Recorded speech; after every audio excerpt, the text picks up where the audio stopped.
Hello guys, this is CA Vishal Jain, your faculty for CA Final Financial Reporting paper. Guys, I am here to help you with the revision of entire syllabus of CA Final FR. Chapter by chapter हम लोग revise करेंगे. मैंने past paper series already upload कर दिया है, RTP upload कर दिया है. अगर आपने नहीं देखा है तो उसको भी जाके देख लेना. इस रिवीजन सीरीज में हम लोग सारे कॉन्सेप्ट्स को इन डेप्थ रिवाइज करेंगे, एक एक इंपॉर्टेंट क्वेश्चन को सॉल्व करेंगे और एग्जाम में आप कहां मिस्टेक कर सकते हो मैं आपको वो भी हाईलाइट कराते रहूंगा. अगर आप इस चैनल पे नए हो तो सब्सक्राइब कर लेना, लाइक कर देना और अपने दोस्तों के साथ शेयर कर देना so that this video gets maximum reach. अगर आपको इस क्लास का ये रनिंग नोट चाहिए तो join my Telegram group for the same. So हम लोग आज पढ़ने वाले हैं joint arrangements. Okay, joint arrangement तो क्या हो गया आपका इंड एस ट्रिपल वन. अब आपको मालूम है जॉइंट हमने अभी तक क्या पढ़ लिया, हमने पढ़ लिया बिजनेस कॉम्बिनेशंस, हमने पढ़ लिया कंसोलिडेशन और इंड एस 27 का जो रेलेवेंट पार्ट था हमने वो भी पढ़ लिया ना. अब हमें यहाँ पे आगे चल के पढ़ना है जॉइंट अरेंजमेंट्स, जहाँ पे दो पार्टीज या उस दो या दो से ज्यादा पार्टीज का जॉइंट कंट्रोल होता है. तो हमने अभी तक क्या पढ़ा था इंड एस 110 में कंट्रोल. अब हम लोग क्या पढ़ रहे हैं जॉइंट कंट्रोल. जहां पे जॉइंट कंट्रोल होता है वहां पे आता है joint arrangement. Now what is the meaning of joint arrangement? Arrangement between two or more parties, arrangement between two or more parties that have joint control. हमने अभी तक पढ़ा था कंट्रोल, जहां पे एक पार्टी दूसरे पार्टी को कंट्रोल करता है. लेकिन यहां पे क्या हो रहा है, दो पार्टी मिलके एक पार्टी को कंट्रोल कर रहा है. ओके, दो पार्टी मिलके एक पार्टी को कंट्रोल कर रहा है. So these two parties jointly controls this party. It is called as a joint arrangement. It is called as joint arrangement. अब क्वेश्चन आता है what is the meaning of joint control? What is the meaning of joint control? Definitely control का meaning तो वही रहता है, power to direct the relevant activities. But ये joint control का मतलब क्या होता है? यहां पे बोला parties having understanding have control. Again this meaning of control is governed as per the provisions of Ind AS 110. जो कंट्रोल का हमने पढ़ाया था वही होता है यहाँ पे.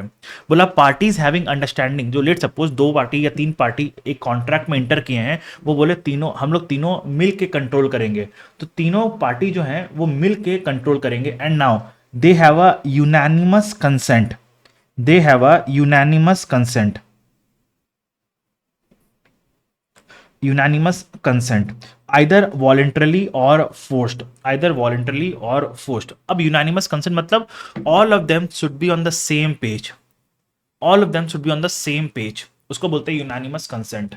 now अब एक बात बताओ, यहां पे जॉइंट कंट्रोल का मतलब होता है दो पार्टी या उससे ज्यादा पार्टी मिलकर कंट्रोल कर रहा है. लेकिन एक बात बताओ, लेट सपोज हम लोग थोड़ा एग्जांपल्स में जाते हैं, समझते हैं इसको प्रॉपर्ली हम लोग कि जॉइंट कंट्रोल एक्चुअली में अब होता क्या है, हम लोग ये समझते हैं. तो अब लेट सपोज तीन पार्टी है ए बी सी. ए के पास है 20%, बी के पास है 30% और सी के पास है 10%. बताओ क्या ए इंडिविजुअली कंट्रोल कर सकता है क्या? नहीं, 20% है. मैं लिखता हूं यहां पे एड पेज. एक कंपनी है XYZ लिमिटेड. इसमें से ए के पास है इसका 20%, बी के पास है इसका 30%, सी के पास है इसका 15%. मुझे बताओ क्या इंडिविजुअली ए कंट्रोल कर रहा है? नहीं. बी कंट्रोल कर रहा है? नहीं. सी कंट्रोल कर रहा है? नहीं. अब इन्होंने क्या किया, इन्होंने आपस में एक कॉन्ट्रैक्ट साइन कर लिया. ए बी सी तीनों ने मिलकर कॉन्ट्रैक्ट साइन कर लिया. बोला देखो तुम्हारे पास 20 है, इसके पास 30 है, मेरे पास 15 है. आपस में हम लोग कोई भी डिसीजन लेने के लिए रेडी हो ही नहीं पा रहे हैं. राइट, हम लोग कोई भी डिसीजन ले ही नहीं सकते क्योंकि हमारे पास मेजोरिटी वोटिंग राइट्स ही नहीं है. तो क्यों ना हम लोग तीनों एक बन जाएं, क्यों ना हम लोग तीनों एक बन जाएं. अब जैसे ही हम लोग तीनों एक बन गए मतलब कितना हो गया बताओ तो मेरे पास 20 + 30 50 + 15 is 65%. Now A B C controls XYZ. Now ABC controls XYZ and this is called as joint control. This is called as joint control. Now एक और एग्जांपल लेता हूं.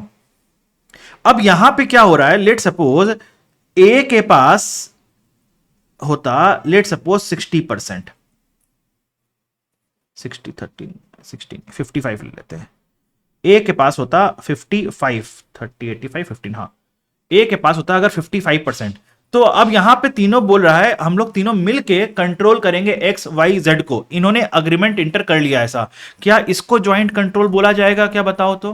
Can we say that this is a joint control? No no, because A individually controls X Y Z, A individually controls X Y Z, तो this is not a case of joint control. But sir लेकिन तीनों ने तो agreement किया है ना, agree. Think of a situation जहां पे ए बोल रहा है कि ऐसा करना चाहिए, लेकिन बी और सी बोल रहे नहीं नहीं ऐसा करना चाहिए, कुछ और करना चाहिए। ए बोल रहा है I am in the favour of this decision, लेकिन बी और सी बोल रहा है no no I am not in favour of this decision. अब ए क्या करेगा, ए क्या करेगा, ए बोलेगा ठीक है तुम लोग फेवर में नहीं हो, हम फेवर में हैं, हम फेवर में हैं, हम अपना, मेरे पास अपना कंट्रोल है, हम अपना राइट लगा लेंगे, हम अपना 55% वोटिंग राइट्स मेरे पास है, मेरे पास खुद से, मुझे तुम लोग दोनों की जरूरत नहीं है, मुझे तुम लोग दोनों का जरूरत नहीं है। एग्जैक्टली आशीष, तुम लोग दोनों चुप बैठो, मुझे तुम लोग दोनों का जरूरत नहीं है, मैं खुद से ही कंट्रोल, खुद से ही ये डिसीजन ले सकता हूं। तो अब बताओ क्या यहां पे यूनानिमस हुआ क्या? Is there a unanimous consent? No, there is no unanimous consent. तो क्या ये ज्वाइंट कंट्रोल होगा क्या? नहीं, तो ये ज्वाइंट कंट्रोल नहीं होगा, तो ये ज्वाइंट कंट्रोल नहीं होगा। तो यहां पे मैं वही बोल रहा हूं, देखो दो there is an arrangement between A B and C, but since A has stand alone control, क्योंकि ए के पास स्टैंड अलोन कंट्रोल है, hence joint control does not exist and this is not a joint arrangement। joint arrangement का मतलब क्या है? joint arrangement का मतलब क्या है कि तीन पार्टी है, तीन नहीं, दो या दो से ज्यादा पार्टीज है, दो या दो से ज्यादा पार्टीज है, इंडिविजुअली किसी के पास भी कंट्रोल नहीं है, इंडिविजुअली किसी के पास भी कंट्रोल नहीं है, बट तीनों अगर साथ आ जाए तो कंट्रोल आ जाता है। इंडिविजुअली किसी के पास भी कंट्रोल नहीं है, लेकिन तीनों अगर साथ आ जाए तो कंट्रोल आ जाता है, तो इसको बोलते हैं जॉइंट कंट्रोल, इसको बोलते हैं जॉइंट कंट्रोल। ओके, तीनों के बीच में अग्रीमेंट होना जरूरी है, तीनों के बीच में अग्रीमेंट होना जरूरी है, and it should be a unanimous consent between all three of them, between the parties to the joint arrangement. Now joint arrangement बच्चों अब होता है दो तरह का, जॉइंट अरेंजमेंट होता है दो तरह का, कौन कौन सा होता है बताओ तो? Joint arrangement can be in the nature of joint operation or it can be in the nature of joint venture. Now comes the question, how to identify कि ये जॉइंट ऑपरेशन है या ये जॉइंट वेंचर है, या ये joint venture है। अब स्टैंडर्ड में आपको यह समझना जरूरी है कि जॉइंट अरेंजमेंट दो तरह का होता है, एक होता है जॉइंट ऑपरेशन, एक होता है जॉइंट वेंचर, एक होता है जॉइंट वेंचर। तो हम लोग क्वेश्चन में पढ़ के आइडेंटिफाई कैसे करेंगे कि ये जॉइंट ऑपरेशन है या जॉइंट वेंचर है? तो मैंने इसके लिए एक फ्लो चार्ट बनाया है। बोला सबसे पहले देखो क्या जॉइंट अरेंजमेंट स्ट्रक्चर्ड है? स्ट्रक्चर्ड का मतलब कोई एक सेपरेट एंटिटी बना हुआ है क्या, कोई एक सेपरेट एंटिटी बना हुआ है क्या उस जॉइंट अरेंजमेंट के लिए? अगर आंसर आता है यस, अगर आंसर आता है यस, हाँ एक सेपरेट एंटिटी बना हुआ है, तो बोला अच्छा अगर सेपरेट एंटिटी बना हुआ है तो चेक करो राइट्स क्या है, जो पार्टीज टू जॉइंट अरेंजमेंट है उसका राइट्स क्या है। अगर उनके पास rights to specific asset, specific liabilities, incomes and expenses है तो वो आपका जॉइंट ऑपरेशन है। लेकिन अगर आपका राइट टू नेट असेट्स है, अगर आपका राइट टू नेट असेट्स है तो वो हो गया आपका जॉइंट वेंचर। सर मतलब क्या हुआ, मतलब क्या हुआ समझो, जैसे जैसे अगर बोला गया कि जो जॉइंट अरेंजमेंट है ना उसमें जो बिल्डिंग है, बिल्डिंग पूरा एक्स का है, लैंड जो है वो पूरा वाई का है, लोन जो है एक्स और वाई आधा आधा सेटल करेगा, जितना भी इनकम होगा वो एक्स 60% लेके जाएगा, वाई 40% लेके जाएगा, जितना भी एक्सपेंस होगा वो एक्स और वाई दोनों 50-50 में बांट लेगा, एक्स और वाई दोनों 50-50 में बांट लेगा। ये क्या हो रहा है यहां पे बताओ तो? What is this happening? ये आपका जॉइंट ऑपरेशन है, share of specific assets and liabilities. Share of specific assets and liabilities हो रहा है यहां पे। बट अब यहां पे आ जाओ, right to net assets. Right to net assets मतलब, राइट टू नेट असेट्स का मतलब क्या हो गया, जितना भी इनकम, एक्सपेंसेस, असेट्स, लाइबिलिटीज, सबका 40% मेरा, 1% मेरा, राइट टू नेट असेट्स मेरा। ओके, तो इसको बोलते हैं ज्वाइंट वेंचर, इसको बोलते हैं हम लोग ज्वाइंट वेंचर, इसको बोलते हैं हम लोग। अगर right to specific assets, liabilities, income and expenses है तो ज्वाइंट ऑपरेशन, अगर राइट टू नेट असेट्स है तो ज्वाइंट वेंचर। दूसरा, अगर सेपरेट एंटिटी ही नहीं बना है, अगर सेपरेट एंटिटी ही नहीं बना है तो हो गया आपका ज्वाइंट ऑपरेशन, तो भी हो जाएगा आपका ज्वाइंट ऑपरेशन, तो भी हो जाएगा आपका ज्वाइंट ऑपरेशन। तो बताओ, तो ज्वाइंट ऑपरेशन कब कब होता है? अगर सेपरेट एंटिटी नहीं बना हुआ है तो ज्वाइंट ऑपरेशन, अगर आपका right to assets, specific assets, liabilities, income, expenses है तो आपका ज्वाइंट ऑपरेशन, ठीक है। अगर आपका राइट टू नेट असेट्स है तो आपका ज्वाइंट वेंचर, तो आपका ज्वाइंट वेंचर। बोलो, क्या ये क्लियर है आपको कि ये ज्वाइंट अरेंजमेंट है या ज्वाइंट वेंचर है? Is that clear to you now? बोलो गाइस। वंडरफुल ना। अब आता है accounting treatment. Accounting treatment, so accounting treatment of joint operation तो इंड एस 111 अपने में ही कवर करता है, लेकिन accounting treatment of joint venture Ind AS 28 में कवर होता है, दैट इज इक्विटी मेथड में। तो हम लोग जब इंड एस 28 पढ़ेंगे ना, इंड एस 28 का जब रिवीजन करेंगे तो उसमें हम लोग पढ़ेंगे ये वाला पार्ट को। इंड एस 28 के रिवीजन के साथ पढ़ेंगे हम लोग ये वाला part. Okay, so to be studied, to be revised along with ind AS 28, okay.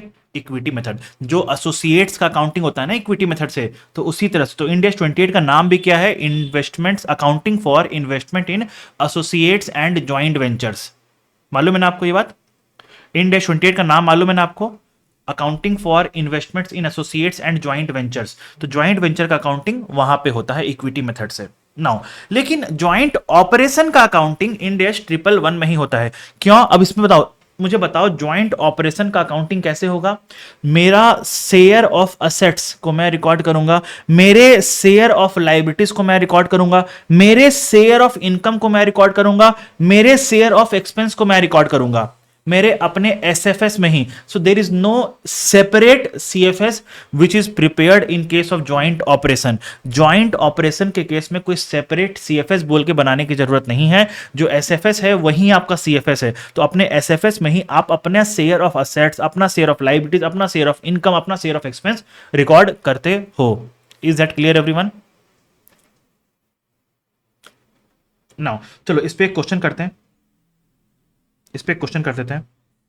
क्या बोल रहा है? AB limited and BC limited establish a joint arrangement through a separate vehicle PQR।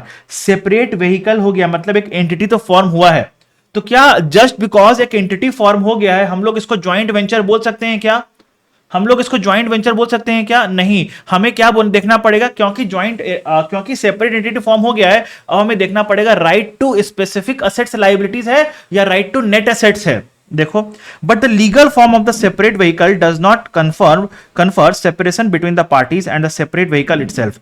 thus both the parties have the right to assets and obligation for liabilities of PQR। Net assets नहीं है, right to assets and liabilities है। as neither the contractual terms nor the facts and circumstances indicate otherwise, it is concluded that the arrangement is a joint operation and not a joint venture। नहीं भी बोलता तो भी हमें पता था, लेकिन क्वेश्चन क्लियरली बोल दिया है तो हमारे लिए काम आसान हो गया। ये क्यों बोल रहा है? इस लाइन के कारण बोल रहा है। This is the important line here, this is an important line. both the parties have the right to assets and liabilities of PQR। not net assets नहीं लिखा है, assets and liabilities लिखा है, net assets नहीं लिखा है। okay, now both the parties own 50%। अब देखो यहां पे बता रहा है कितना कितना शेयर है, वो बता रहा है Both the parties own 50% of the equity interest in PQR. However, the contractual terms of joint arrangement state that AB has the right to all of building number 1. AB has the right to all of building number 1. बोला building number 1 जो है पूरा का पूरा AB का है. फिर क्या बोल रहा है? Owned by PQR. ओके हाँ, and the obligation to pay all of the debt to a lender XYZ. अच्छा बोला ये जो डेट है, सॉरी, ये जो डेट है ये भी पूरा का पूरा AB का है.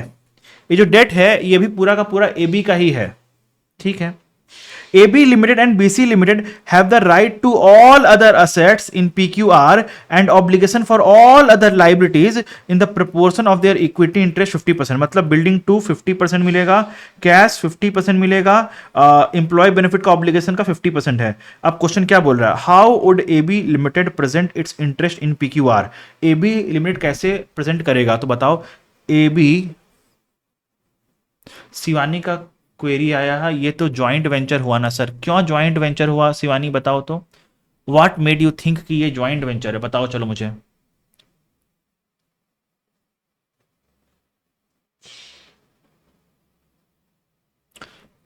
कहां लिखा हुआ है नेट एसेट्स? बताओ कहां लिखा हुआ है नेट एसेट्स? बताओ कहीं भी आपको नेट एसेट्स का वर्ड कहां दिखा? मुझे बताओ.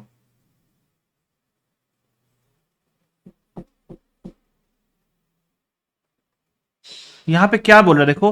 Both the parties have the right to assets and obligation for PQR. Assets and liabilities लिखा है और प्लस फिर यहां पे तो क्वेश्चन बोला ना कि देखो AB लिमिटेड के पास बिल्डिंग नंबर 1 पूरा का पूरा AB का है. ये जो लाइबिलिटी है पूरा का पूरा AB का है और सारा 50-50 में बढ़ जाएगा. तो right to specific assets and liabilities है ना. ओके तो in the books of AB limit कैसे रिकॉर्ड करोगे? तो हम लोग रिकॉर्ड करेंगे बिल्डिंग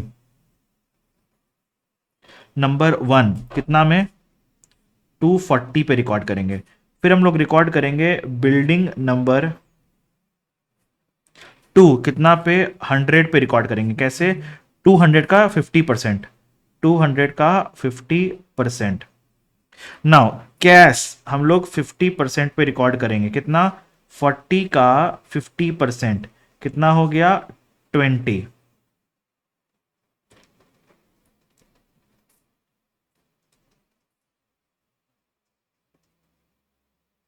फिर अब आ जाओ डेट 2XYZ. ये तो पूरा AB का ही है तो 240 ये आ जाएगा पूरा का पूरा. और PVDBO employee benefit plan obligation 100 का 50%. 100 का 50% कितना हो गया? 50. तो ये हो गया आपका. This is what will be the presentation in AB limited. बोलो क्लियर है क्या? बोलो क्लियर है क्या? चलो वंडरफुल. सो हमने क्या बोला यहां पे देखो, मैं फिर से आपको रिपीट करा रहा हूं. ज्वाइंट अरेंजमेंट दो तरह का होता है, joint operation, joint venture. Okay हम लोग कैसे आइडेंटिफाई करें कि ज्वाइंट ऑपरेशन है या वेंचर है? बोला देखो एक separate entity, separate vehicle, separate entity float हुआ बना है क्या नहीं बना है. अगर सेपरेट एंटिटी नहीं बना है तब तो ये ज्वाइंट ऑपरेशन है. अगर सेपरेट एंटिटी बना है, अगर सेपरेट एंटिटी बना है तो अब बोला यहां पे चेक करो कि सेपरेट एंटिटी में राइट टू नेट असेट्स है या right to assets and liabilities है. अगर राइट टू नेट असेट्स है तो ज्वाइंट वेंचर, अगर right to specific assets and liabilities है तो ज्वाइंट ऑपरेशन. ना ज्वाइंट ऑपरेशन का अकाउंटिंग इंड AS 111 में ही पढ़ना है हमें, जिसका अभी हमने क्वेश्चन भी सॉल्व किया. और लेकिन ज्वाइंट वेंचर का अकाउंटिंग इंड AS 28 में पढ़ेंगे हम लोग. Is that clear everyone? और मैंने आपको ज्वाइंट ऑपरेशन का अकाउंटिंग का एक क्वेश्चन भी सॉल्व करके दिखा दिया. नाउ अब मेरे पास एक और क्वेश्चन, एक और पॉइंट है जहां पे आप बच्चे गलती करते हैं. पता है क्या होता है? अगर ज्वाइंट ऑपरेटर मतलब ए लिमिटेड ज्वाइंट ऑपरेशन को कोई असेट बेचता है या फिर ज्वाइंट ऑपरेशन कोई अपना असेट ए लिमिटेड को बेचता है, ज्वाइंट ऑपरेटर को बेचता है, तो उसके बीच में ट्रांजैक्शन कैसे होगा? सर ये वाला इतना क्यों इंपॉर्टेंट है, बताता हूं, आ जाओ। देखो मैं क्या बताना चाह रहा हूं, पहले मैं वो बताता हूं, फिर मैं बताऊंगा अपना पॉइंट। अगर joint operation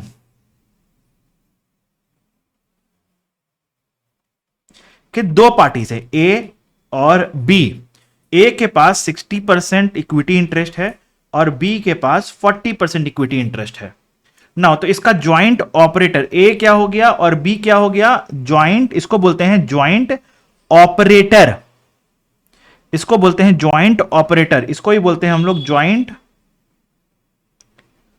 operator. Okay, now अब लेट सपोज ज्वाइंट ऑपरेशन अगर अपना असेट ज्वाइंट ऑपरेटर को बेचता है तो क्या ट्रीटमेंट होगा? सर इसमें क्या बड़ी बात है, अगर बेच रहा है ये वाला तो ये क्या एंट्री कर देगा? Bank account debit to asset to gain और लॉस ऑन सेल, और ये क्या एंट्री करेगा? Asset account debit to bank. Right, इतना क्या सोचने वाला बात था सर, इसमें क्या सोचने वाला बात था? सोचने वाला बात है। क्यों? क्योंकि जब ये ज्वाइंट ऑपरेटर था तो इस असेट का 60% ये पहले से ही कंट्रोल रखता था, ये 60% कंट्रोल ऑलरेडी ए के पास था। तो जब ये असेट बेचा गया, so it is just transfer of 40%, it is just the transfer of 40%। Right now, या फिर दूसरा केस, अगर ज्वाइंट ऑपरेटर कोई असेट ज्वाइंट ऑपरेशन को बेच रहा है तो उसमें क्या करेंगे? देखो अगेन, बी के पास पहले से ही 40% था और इस असेट का, समझो बात को, ये इसके पास एक असेट है, इसके पास एक असेट है, ये असेट इसको बेच रहा है। तो अब बताओ, समझो बात को, ये यहां पे इसके पास 100% कंट्रोल था, लेकिन ये इसको बेचा तो उसके बाद 40% कंट्रोल तो फिर भी रहा ना। So what is the control that A B limited is transferring to joint operation? Only 60%, only 60% control is being transferred, 60% control is being transferred. So आपको ये दोनों पॉइंट नजर में रखते हुए, ध्यान में रखते हुए ही अकाउंटिंग करना है। तो मैंने इन दोनों के लिए एक एक क्वेश्चन लिया है आपके साथ, मैं वो भी डिस्कस कर देता हूं आपके साथ, आ जाओ।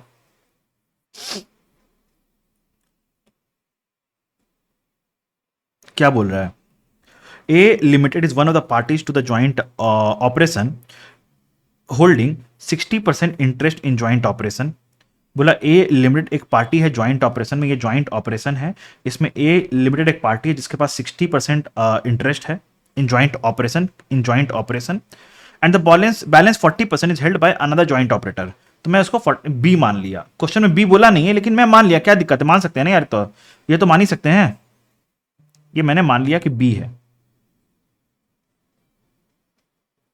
ओके चलो, अब क्या बोल रहा है यहां पे?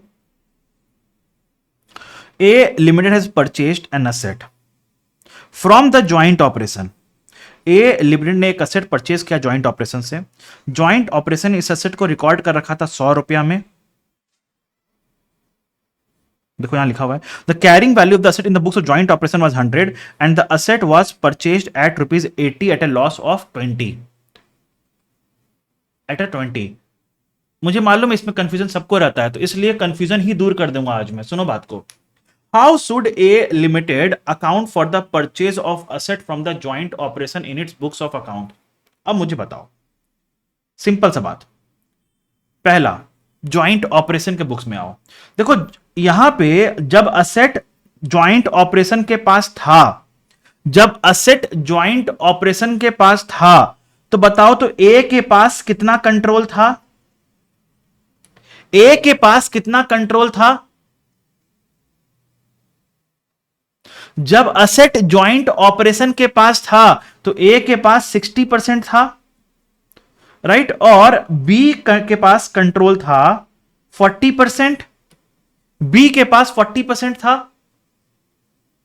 ना। अब ये बोल रहा है असेट ए ले लिया पूरा, तो अब क्या हो गया? ए के पास कंट्रोल आ गया पूरा 100। तो हम लोग को यहां से यहां आना है, हम लोग को यहां से यहां आना है, बोलो। तो इसका मतलब क्या हो रहा है, बी इफेक्टिवली, इसका मतलब क्या हो रहा है, B limited is disposing of the 40% control. बोलो हाँ या ना। B limited is disposing of the 40% control, right now. तो ज्वाइंट ऑपरेशन के बुक्स पे अकाउंटिंग क्या होगा, 40%। तो असेट का कैरिंग अमाउंट कितना है 100, तो उसका 40% कितना हुआ, उसका 40% कितना हुआ 40, तो उसको डी रिकॉग्नाइज करो। हमें रोकड़ा कितना मिला, हमें रोकड़ा कितना मिला है बताओ तो, ज्वाइंट ऑपरेशन को रोकड़ा कितना मिला है, मिला कितना है, मिला कितना है रोकड़ा, ज्वाइंट ऑपरेशन को रोकड़ा मिला कितना है, बोलो गाइस, 80 मिला है ना, ज्वाइंट ऑपरेशन को तो 80 मिला ना, 80 मिला। उसको उसमें से बी को कितना मिलेगा, उसमें से बी को कितना मिलेगा 40%, 32। तो मेरा 8 का नुकसान हो गया, ज्वाइंट ऑपरेशन का 8 का नुकसान हो गया। आइडियली ये आप बोल सकते हो, ये आप बोल सकते हो यही अकाउंटिंग जेओ भी करेगा और यही अकाउंटिंग बी भी करेगा, इवन बी लिमिटेड भी सेम अकाउंटिंग करेगा, इवन बी लिमिटेड भी सेम अकाउंटिंग करेगा। बोलो हाँ या ना।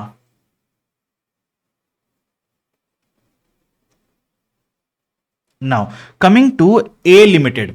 अब ए लिमिटेड के पास पहले से ही 60% असेट तो था, ए लिमिटेड के पास पहले से ही 60% तो था, अब वो 40% अक्वायर कर रहा है, वो 40% अक्वायर कर रहा है, राइट। तो अब यहां पे 40% अक्वायर कर रहा है, मतलब असेट का हमने कितना पे किया है, 40% के लिए हमने कितना पे किया बताओ, हमने टोटल पे किया 80, उसका कॉस्ट मेरा 80, लेकिन 40% का कॉस्ट कितना हुआ 80 का 40% इज 32, तो asset account debit to bank 32। अब यहां पता है कंफ्यूजन कहां आएगा, सर लेकिन ए ने तो 80 पे किया ना, ए ने तो 80 पे किया ना, आप 32 का ही अकाउंटिंग क्यों कर रहे हो, यहां पे भी 32 80 पे किया, वेरी गुड आई एग्री। तो यहां पे हुआ to bank 80 agree, to bank 80 agree. अब एक बात बताओ, इसमें से ये इसमें से जब ज्वाइंट ऑपरेशन के पास 80 गया होगा, ज्वाइंट ऑपरेशन के पास 80 गया होगा, तो वो लोग क्या करेगा, अपना अपना शेयर ले लेगा, मतलब बी कितना ले लेगा 40% 32, बी कितना ले लेगा 40% दैट इज 32, और ए कितना ले लेगा 48, मतलब ए दिया 80 ले लिया 48, तो इफेक्टिवली दिया कितना 32, राइट। ए दिया 80, पेड 80, रिसीव्ड अपना शेयर दैट इज 48, तो नेट में पे कितना किया 32, तो अक्वायर करने का कॉस्ट हो गया 32। बोलो क्लियर है क्या, is this part clear to everyone? अगर क्लियर नहीं है तो मुझे बताओ, मैं फिर से समझा दूंगा।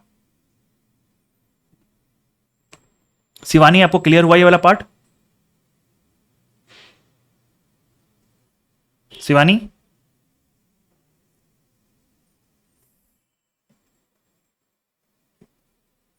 ठीक है, चलो ये वाला क्वेश्चन देखो, इससे समझ में आ जाएगा। सेम क्वेश्चन है ये वाला भी, उसी तरह का क्वेश्चन है। क्या बोल रहा है, A limited is one of the parties of a joint operation holding 60% interest in a joint operation and the balance 40% is held by another joint operator। क्या बोल रहा है, ज्वाइंट ऑपरेशन है जिसमें ए के पास 60% है, बी के पास 40% है, ओके। ए के पास 60 है, बी के पास 40 है। Now A limited has contributed an asset held by it. बोला ए लिमिटेड के पास एक असेट था जिसका कैरिंग अमाउंट 100 था, और ये वाला असेट ए लिमिटेड ने ज्वाइंट ऑपरेशन को दे दिया, और ज्वाइंट ऑपरेशन से ले लिया कितना 80 ले लिया, ज्वाइंट ऑपरेशन से ले लिया 80। तो अब मुझे बताओ, जब सेल नहीं हुआ था तो क्या हुआ बताओ तो, ए के पास कंट्रोल था, ए के पास कंट्रोल था कितना का 100%। जब ट्रांसफर हो गया तो ए के पास कंट्रोल आ गया कितना, 60%. सो what is happening, A limited is effectively transferring 40% control. A limited is effectively transferring 40% control. Now 100% के लिए कितना पैसा मिला है, 80. तो हमारे 40% के लिए कितना मिलेगा बताओ तो, हमारे 40% के लिए कितना मिलेगा, 32. तो हम लोग क्या रिकॉर्ड करेंगे बताओ तो, क्योंकि हमने ट्रांसफर किया है तो हम लोग गेन और लॉस रिकॉर्ड करेंगे. तो हम लोग यहां रिकॉर्ड करेंगे इसको इस तरह से, हमें पैसा मिला है 32, हमारा असेट गया है 40%, दैट इज 40, गेन और लॉस रिकॉर्ड हुआ 8 का, गेन और लॉस रिकॉर्ड हुआ 8 का. ना ज्वाइंट ऑपरेशन ने बेसिकली ये असेट को अक्वायर किया है. तो जो अक्वायर किया है मतलब ये एंट्री कौन करेगा, जेओ करेगा और बी लिमिटेड दोनों ये वाला एंट्री करेगा. तो जेओ और बी ने 40%, जेओ और बी ने 40% अक्वायर किया. बेसिकली जेओ और बी ने 40% अक्वायर किया. 40% क्यों बोल रहा हूं, क्योंकि ए के पास 60% है इसका, स्टिल ए के पास 60% रह गया है. तो बचा कितना, 40. तो ये लोग 40% के लिए अक्वायर करेगा यहां पे. अब कितना हो जाएगा, 32 32, 40%, 80 का 40%, 32. तो अब आपको यहां पे समझना सिंपल सा बात है, मैं फिर से रिपीट कर रहा हूं इस पॉइंट को, कि आप देखो पहले जो सेल कर रहा है वो रिकॉर्ड करेगा गेन लॉस, जो बाय कर रहा है वो कभी गेन लॉस रिकॉर्ड नहीं करता है. देखो दोनों क्वेश्चन में, इज दैट हैपनिंग, जो सेल कर रहा है वो गेन और लॉस रिकॉर्ड करता है, जो बाय करता है वो गेन लॉस रिकॉर्ड नहीं करता है. And that's what happens also, मैंने भी यही पढ़ाया है. जब आप असेट को सेल करते हो तो गेन और लॉस ऑन सेल रिकॉर्ड करते हो, जब आप असेट को बाय करते हो तो उसके कॉस्ट पे रिकॉर्ड करते हो. बोलो क्या ये पहला पॉइंट क्लियर है. दूसरा पॉइंट आप लोग अब यहां पे सोचो अपने पर्सपेक्टिव से कि आपको कितना मिला. जैसे अगर मैं इस क्वेश्चन की बात करूं तो ए के पास पहले था 60, अब हो गया 100, तो हमने लिया कितना, 40. हमने लिया कितना, 40. तो हमें 40 का अकाउंटिंग करना है, हमें 40% का अकाउंटिंग करना है यहां पे. नाउ ज्वाइंट ऑपरेशन के पॉइंट ऑफ व्यू से सोचो, ज्वाइंट ऑपरेशन के पॉइंट ऑफ व्यू से सोचो, ज्वाइंट ऑपरेशन ने असेट को बेचा है, ज्वाइंट ऑपरेशन ने असेट को बेचा है. तो जब ज्वाइंट ऑपरेशन के पास ये असेट था तो ए के पास 60 था, ए के पास 60 था और बी के पास 40 था, और ये ट्रांसफर भी हुआ है ए को. तो इफेक्टिवली ज्वाइंट ऑपरेशन या फिर बी लिमिटेड ने 40% बेचा है और ए ने 40% खरीदा है. सो इट्स अ परचेज और sale of 40% interest. Similar thing is happening here as well. मुझे बताओ क्लियर है क्या ये वाला पार्ट, क्लियर है क्या. हमें देखना है हमने कितना अक्वायर किया, हमने कितना अक्वायर किया. जब भी देखो एक बात समझो, जब भी ए लिमिटेड है तो देखो हमने कितना अक्वायर किया या हमने कितना बेचा. जब बात होगा ए लिमिटेड का तो सोचो कैसे कि हमने, ए लिमिटेड ने कितना अक्वायर किया है या फिर सेल किया है. अब बात अगर होगा ज्वाइंट ऑपरेशन का तो अब इसमें कैसे सोचेंगे, think from B limited point of view, think from B limited point of view, चीजें आसान हो जाएगी. देखो मैं फिर से इस क्वेश्चन में आके बता रहा हूं, ए लिमिटेड के पास यहां पे 60 था, यहां पे 40 आया. तो अगर हम लोग को ए लिमिटेड के बुक्स में अकाउंटिंग करना है तो हम लोग क्या सोच रहे हैं, ए लिमिट के मेरे पास पहले 60 था अब 100 हो गया, तो मैंने 40% अक्वायर किया, तो मैंने 40% का अकाउंटिंग कर डाला. दूसरा, अब मैं अगर ज्वाइंट ऑपरेशन के बुक्स में अकाउंटिंग करना है मुझे, तो मैं क्या सोचूंगा, think from B limited point of view. अब बताओ बी लिमिटेड के पास पहले 40 था, जब सेल हो गया तो क्या हो गया, वो 40 ए के पास चला गया. So now B limited is selling off that 40% to A limited. So यहां पे क्या, इस क्वेश्चन में क्या हो रहा है, इस क्वेश्चन में क्या हो रहा है, B limited sells 40% of asset to A limited. That's what is happening here effectively.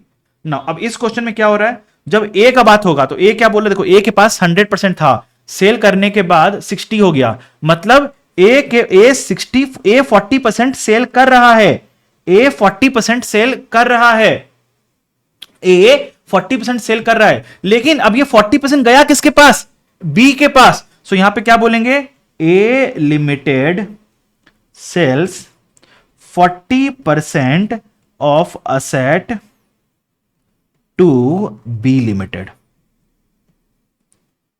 बोलो क्लियर है क्या, अब समझ में आ गया होगा आई बिलीव। और हमेशा एक बात ध्यान रखना, जो सेल कर रहा है वो गेन लॉस रिकॉर्ड करेगा, जो सेल कर रहा है। एक बात और ध्यान में रखना, जो भी पार्टी सेल कर रहा है, जो भी पार्टी सेल कर रहा है, तो उसमें देखो कितना परसेंटेज सेल कर रहा है, देखो कितना परसेंटेज सेल कर रहा है। ओके नाउ अब क्या करो, derecognise carrying amount multiplied by percentage sold, फिर रिकॉग्नाइज, देखो ये रटने वाला ज्ञान लिख रहा हूं, ये रटने वाला लिख रहा हूं, recognise sale proceeds multiplied by percentage of sale, difference PNL में चल जाएगा। अगर आपने परचेस किया है, अगर आपने परचेस किया है तो recognise asset at cost multiplied by purchase percentage, okay, to bank, बस, नो गेन और लॉस, नो गेन और लॉस, नो गेन और लॉस। देखो मैंने यहां पे वहीं किया, अब दोनों क्वेश्चन को एक बार फिर से देखो क्या हो रहा है। ए लिमिटेड, यहां पे क्या हो रहा है देखो, तो A limited is one of the parties to the joint operation holding 60% interest in joint operation, यहां पे 60% है, बैलेंस 40% बी के पास है।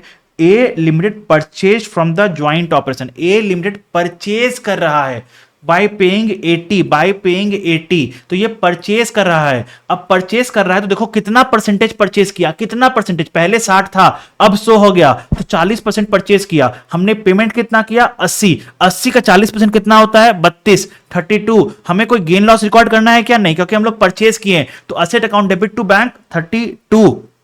अब आते हैं, अगर ज्वाइंट ऑपरेशन के बुक्स में ज्वाइंट ऑपरेशन सेल कर रहा है, ज्वाइंट ऑपरेशन सेल कर रहा है, अब आता है कितना सेल कर रहा है, तो थिंक फ्रॉम बीज पॉइंट ऑफ व्यू। बी के पास पहले कितना था, 40, अब कितना रहा, 0, तो बी 40% सेल कर रहा है, तो हमें कैरिंग अमाउंट कितना था, 100, तो 100 का 40% डी रिकॉग्नाइज करो, 100 का 40% डी रिकॉग्नाइज करो, पैसा मिला कितना, 80 का 40% बैंक में रिकॉग्नाइज करो, 32, डिफरेंस को गेन और लॉस में रिकॉर्ड कर दो। अगर बी, क्योंकि यहां पे जेओ ने सेल किया है, ज्वाइंट ऑपरेशन ने सेल किया है, तो गेन और लॉस आया।